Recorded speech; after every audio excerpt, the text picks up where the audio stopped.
When a person is drunk, Yes, definitely. Does the amount of alcohol matter? Sure.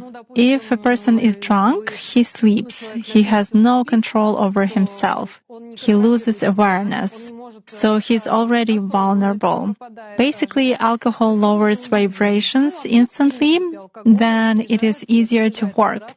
It is easier to attach an entity, and it is easier to take possession of a person's mind. Does it mean that it's more difficult to influence a person if he keeps his thoughts in purity? Yes, absolutely. When faced with various religions, it is very difficult to influence Muslims. They are in a constant connection with the egregore.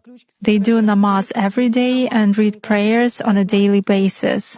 They are constantly under some kind of a dome, so it is very difficult to influence them. When you start impacting a person, he begins to address in a prayer. Indeed, many of them are very different from those who come to church only when everything is bad in their life.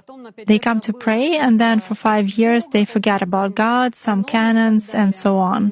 Muslims, as a rule, passionately believe and passionately give energy to their egregore, and this egregore protects them very well. That's why it is very difficult to work to make any kind of influence on a true Muslim believer.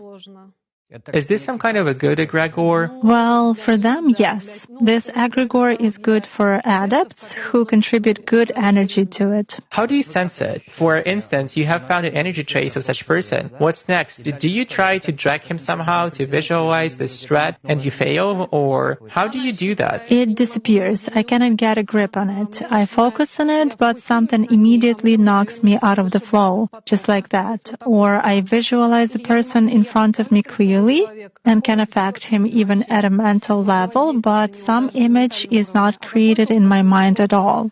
I even look at a photo, reproduce an image, but it vanishes from my mind. Thus, I can clearly see that a person is covered with something.